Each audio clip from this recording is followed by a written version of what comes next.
Rais wa Zanzibar na mwenyekiti wa Baraza la Mapinduzi Mheshimiwa Dr. Hussein Ali Mwinyi amewataka watumishi wa umma kutumia vyeo vyao kwa kuwatumikia wananchi kwa misingi ya sheria, kanuni, taratibu na miongozo iliyowekwa. Ameyasema hayo katika maadhimisho ya siku ya maadili na haki za binadamu, hafla iliyofanyika huko Nyamazi, mkoa Mjini Magharibi Unguja.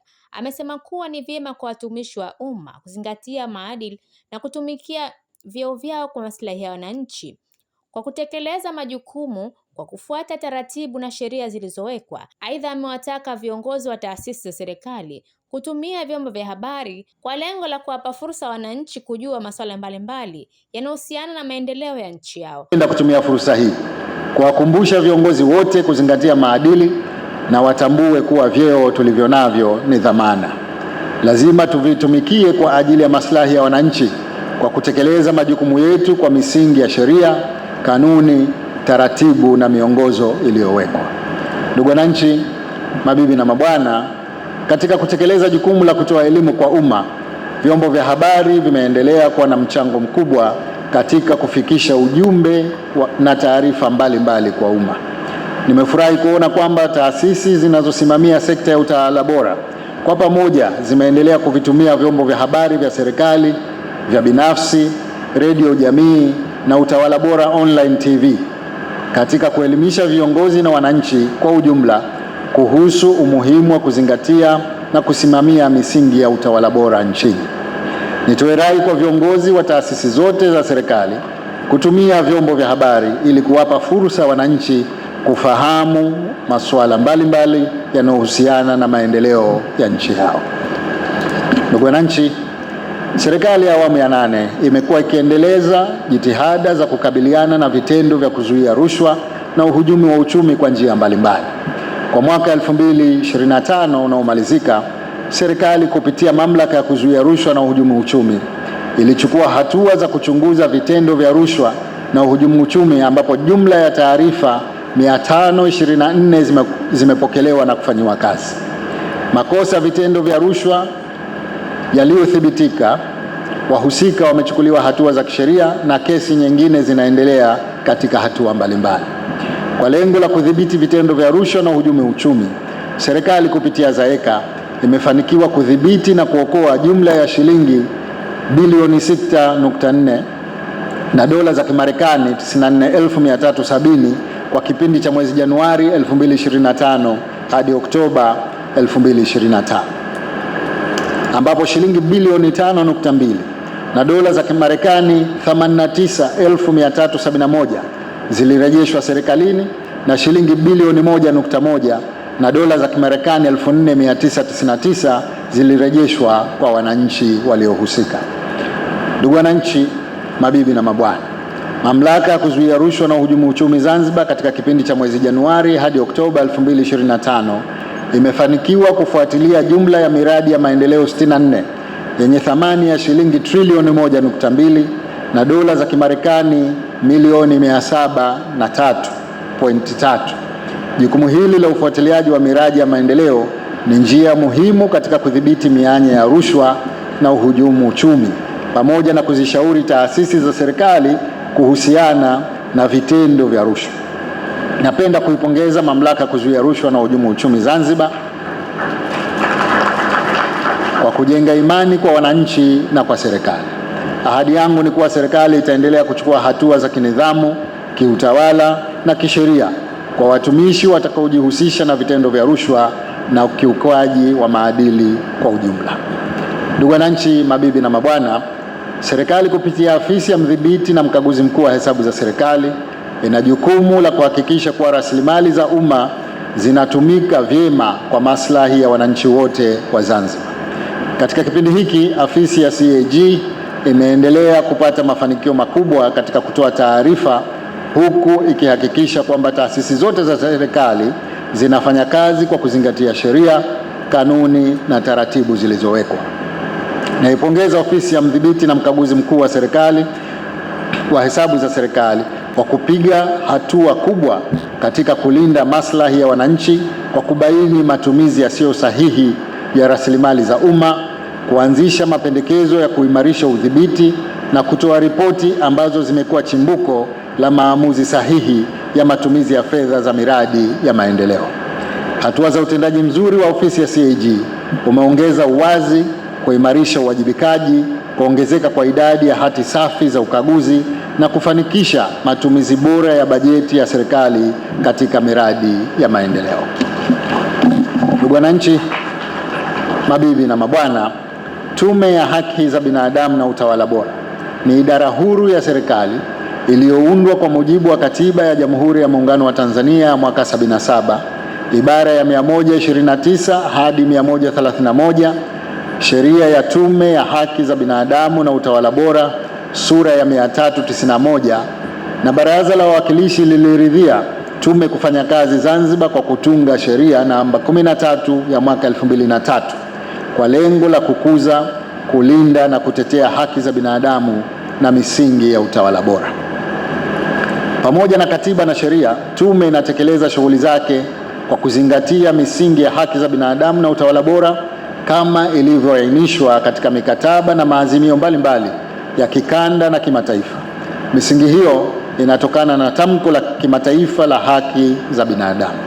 Napenda kuipongeza tume hii ambapo katika kipindi cha Januari hadi Novemba 2025 imeendelea kutekeleza majukumu yake ya kulinda na kutetea haki za binadamu kwa kushughulikia jumla ya malalamiko 33.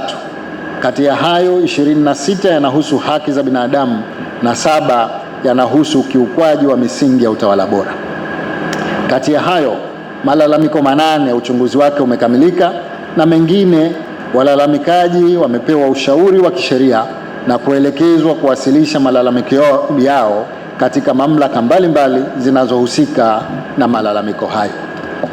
Katika kipindi hiki tume ilifanya kazi nzuri ya kutoa elimu kwa waandishi wa habari na baadhi ya askari wa jeshi la polisi kuhusu wajibu wao kuelekea uchaguzi mkuu uliofanyika Oktoba 2025. Rais Dr. Mwinyi amesema utawala bora umejengwa katika misingi ya uwajibikaji, uwazi, uadilifu, haki, usawa, ufanisi na kupiga vita rushwa. Hivyo ipo haja kwa kila taasisi na wananchi kwa nafasi yake anapaswa kuhakikisha anatekeleza misingi ya utawala bora. Hatua kubwa katika utekelezaji wa malengo ya Umoja wa Mataifa kuhusiana na haki za binadamu na kupiga vita rushwa.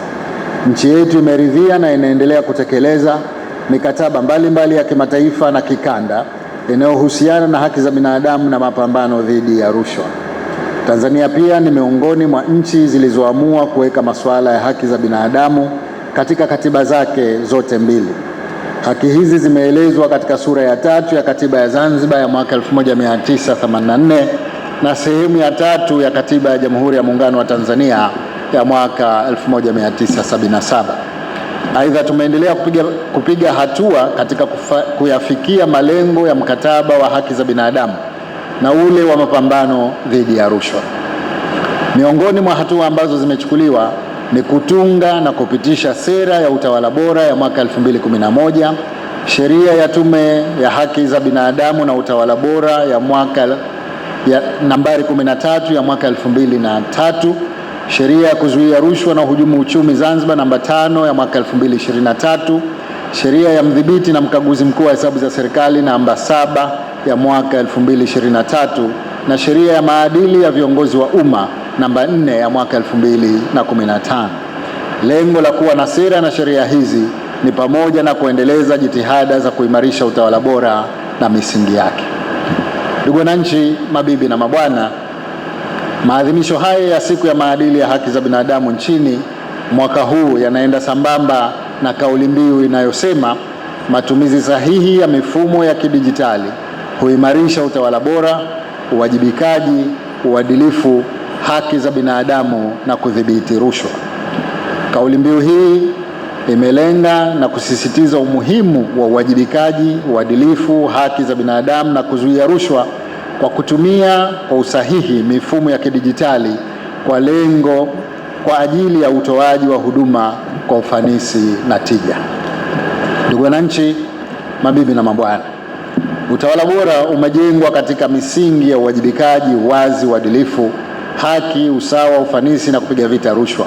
Hivyo basi, kila taasisi na mwananchi kwa nafasi yake anapaswa kuhakikisha anatekeleza misingi ya utawala bora. Kwa pamoja tukiimarisha misingi ya utawala bora nchini, serikali itafikia malengo yake ya kuwapatia maendeleo na ustawi wananchi wake pamoja na kuimarisha umoja, amani na mshikamano hapa nchini.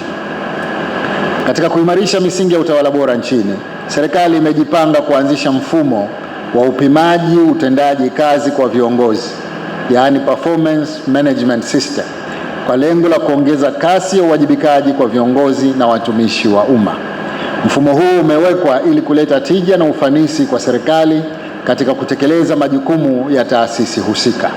Serikali itaweka mkataba wa utendaji, yaani performance contract, ambao utatumika kupima uwajibikaji kwa viongozi wa umma. Ndugu wananchi, mabibi na mabwana, maadili na utawala bora ni masuala mtambuka yanayogusa maeneo yote ya maisha ya kila siku ya kiuchumi, kisiasa, kijamii na kiutamaduni. Hivyo, uimarishaji na utekelezaji wa maadili na utawala bora unahitaji nguvu za pamoja, ukijumuisha wananchi, vyombo vya habari, asasi za kiraia, sekta ya umma na sekta binafsi. Kwa mnasaba huo, kwa pamoja tuna wajibu wa kukuza suala la maadili na utawala bora katika nchi yetu. Katika kusimamia suala la maadili ya viongozi wa umma hapa Zanzibar, serikali imetunga na kupitisha sheria ya maadili ya viongozi wa umma namba 4 ya mwaka 2025 ili kuweka utaratibu wa kusimamia maadili ya viongozi wa umma kupitia Tume ya Maadili. Miongoni mwa jukumu la msingi la Tume ya Maadili ni kupokea, kusajili na kuhifadhi tamko la rasilimali na madeni ya viongozi wa umma. Mwaka 2024-2025 Tume imepokea na kusajili jumla ya fomu za tamko la rasilimali na madeni ya viongozi wa umma 2911, sawa na 116% ya makadirio, ukilinganisha na fomu 2723 zilizopokelewa mwaka uliopita wa 2023-2024. Takwimu zinaonyesha kwamba kuna ongezeko la idadi ya fomu zinazowasilishwa. Aidha, idadi ya viongozi waliochelewa kuwasilisha fomu za tamko la rasilimali na madeni imekuwa ikipungua. Hii inathibitisha kuwa ufahamu wa sheria ya maadili ya viongozi wa umma unaongezeka kutokana na utekelezaji wa jukumu la utoaji wa elimu. Pia inatokana na hatua mbalimbali za kisheria zinazoendelea kuchukuliwa dhidi ya viongozi wanaochelewa kurejesha fomu zao, kwani kuchelewa kurejesha fomu ya tamko kwa wakati ni kosa la maadili kwa mujibu wa sheria ya maadili ya viongozi wa umma. Ndugu wananchi na ndugu viongozi, mabibi na mabwana, naipongeza Tume ya Maadili katika kutekeleza majukumu ya kushughulikia malalamiko yanayohusiana na uvunjaji wa maadili ya viongozi kutoka kwa wananchi. Katika kipindi cha mwaka 2024-2025, Tume ya Maadili ilipokea kuyafanyia kazi jumla ya malalamiko 28 ya ukiukwaji wa maadili ya viongozi. Hii inaashiria kwamba elimu inayoendelea kutolewa na tume inawafikia wananchi zaidi, na pia wananchi wamejenga imani kwa serikali kuwapatia ufumbuzi wa malalamiko yao.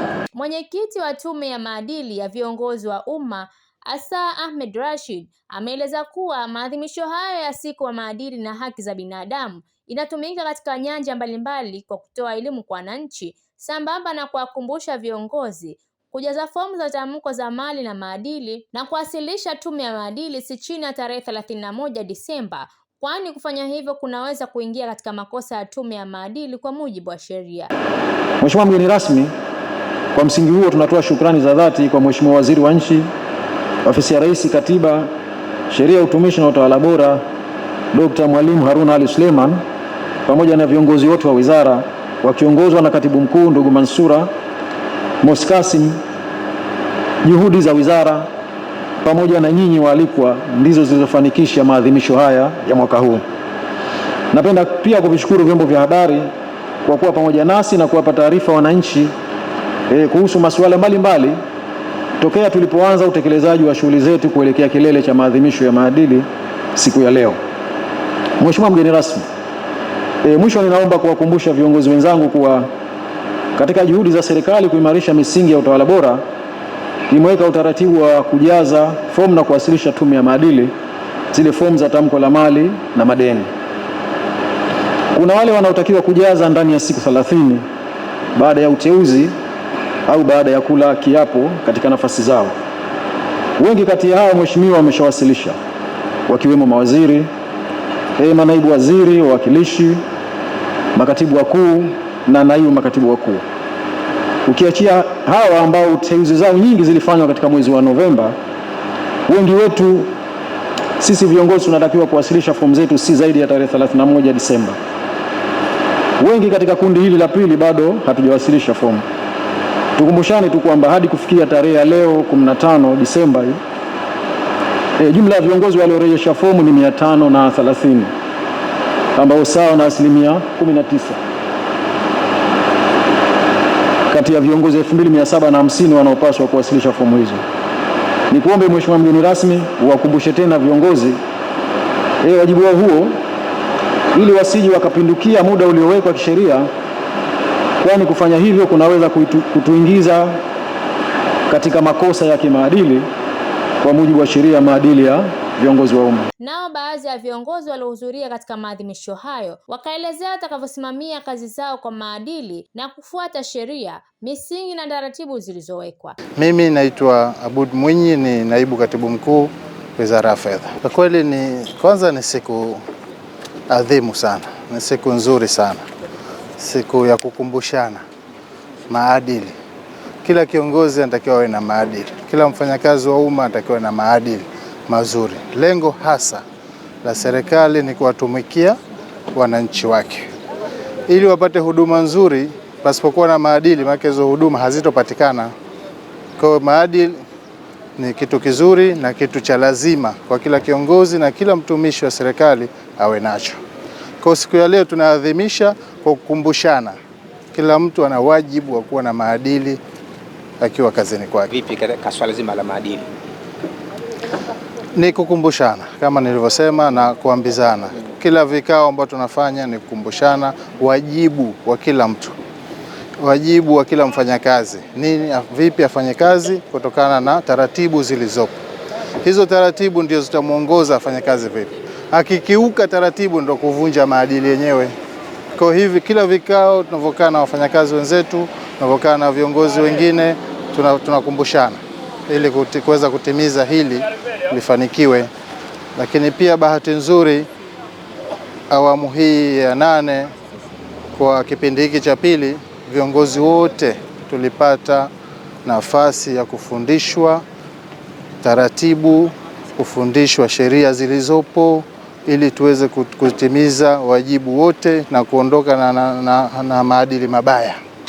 Kwa hiyo sasa tunatarajia serikali yetu itakuwa vizuri, maana viongozi wote wameshapata mafunzo ya maadili, na pia wale wafanyakazi wengine wote nao pia wanafanywa maarifa nao waweze kupata haya mafunzo. Mimi jina langu naitwa Dr. Othman Abbas Ali, kwa nafasi ya mdhibiti na mkaguzi mkuu wa hesabu za serikali. Kwa hili ambalo tuliloliadhimisha leo, siku ya maadili, kwetu sisi kama jamii tunatakiwa tujifunze, na kujifunza kwake ni kwamba kila mtumishi wa umma na kila kiongozi kwa nafasi yake anatakiwa adumishe nidhamu, lakini pia na maadili katika utekelezaji wa kazi zake. Serikali ya Mapinduzi ya Zanzibar imeweka sheria na taratibu mbalimbali. Lengo na madhumuni ya sheria zile ni kuweza kufuatwa na kufanyiwa kazi, na zile ambazo zitakuwa zinatukwaza katika utekelezaji wa majukumu yetu, basi fursa ya kuzirekebisha sheria zile zipo ili ziweze kumsaidia mdhibiti na mkaguzi mkuu wa hesabu za serikali kuweza kutoa maoni pale ambapo anapofanya ukaguzi wake. Maoni kwa maana ya kwamba katika uwajibikaji wa viongozi katika lile ambalo waliopewa dhamana ya kuweza kulisimamia, lakini pia katika suala zima la rasilimali za umma, kuzilinda na kuzitumia katika misingi na taratibu zinazotakiwa, lakini pia katika kutunza matumizi sahihi ya fedha za serikali.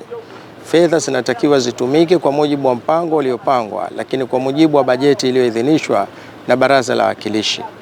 Vinginevyo vyovyote itakavyotumika nje ya misingi na taratibu zilizowekwa, maana mdhibiti na mkaguzi mkuu wa hesabu za serikali ana haki ya kuhoji, lakini pia ana haki ya kutoa taarifa kwa yale matumizi ambayo yatakwenda kinyume na matarajio na kinyume na miiko ya kanuni, sheria na taratibu zilizowekwa. Lakini pia mdhibiti na mkaguzi mkuu wa hesabu za serikali kwa siku hii ya leo, kwake yeye inakuwa ni kufikisha taarifa kwa viongozi wa umma, lakini pia kwa wanajamii kuona kwamba vipi alitekeleza kazi zake kwa mwaka mzima, lakini vipi alishauri serikali kwa mwaka mzima, lakini hatua gani serikali walizichukua katika yale yote ambayo aliyoyashauri na yale ambayo aliyoyawasilisha kwa serikali kwa lengo la kufanyiwa kazi. Kimuktasari tu, hivi sasa taasisi zote za umma zinafanya kazi zake vizuri na zinafanya kazi zake kwa uweledi mkubwa sana, na hata maono ambayo yanotolewa katika ripoti ya mdhibiti na mkaguzi mkuu wa hesabu za serikali yanafanywa kazi kwa asilimia kubwa sana. Kwa hiyo mimi kama mdhibiti na mkaguzi mkuu wa hesabu za serikali niwapongeze makatibu wakuu wote kwa kuweza kusimamia vizuri taasisi zao, lakini wapongeze waheshimiwa mawaziri, manaibu mawaziri kwa kuweza kusimamia vizuri sera za taasisi zao, lakini pia nilipongeze kamati yangu ya PSC kwa kuweza kufanya kazi vizuri na kuweza kutoa maono yao vizuri pale wanapofika kwenda kuzifanyia kazi ripoti za mdhibiti na mkaguzi mkuu wa hesabu za serikali. Lakini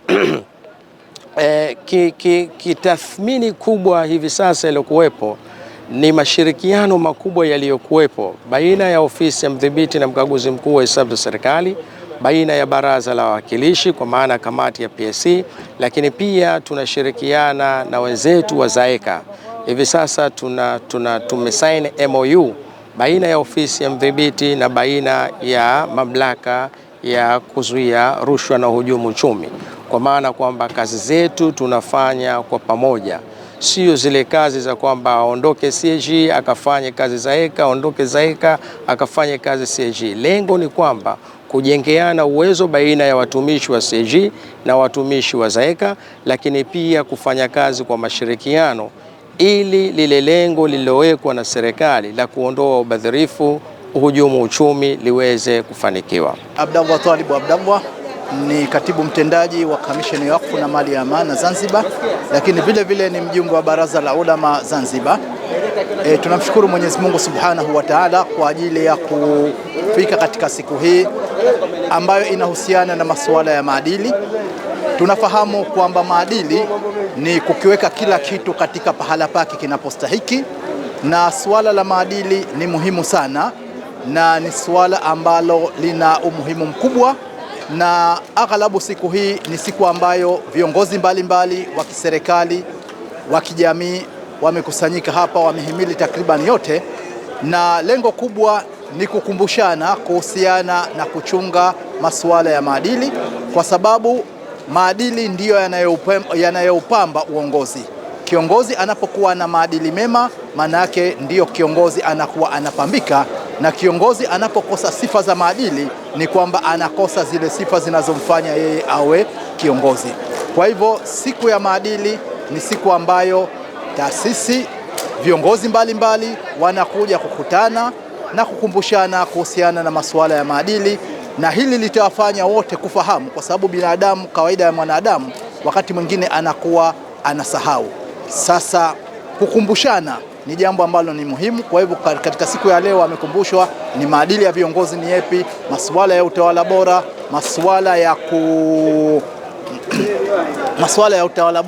masuala ya kupiga vita rushwa, lakini vile vile kama ilivyozungumzwa kwamba masuala haya sio kwamba ni kutekeleza wajibu na uadilifu, si kwamba yanamhusu kiongozi wa nchi tu au pengine kwa nafasi tu, lakini ni masuala ambayo vile vile mbele ya Mwenyezi Mungu Subhanahu wa Ta'ala waja wote wataulizwa.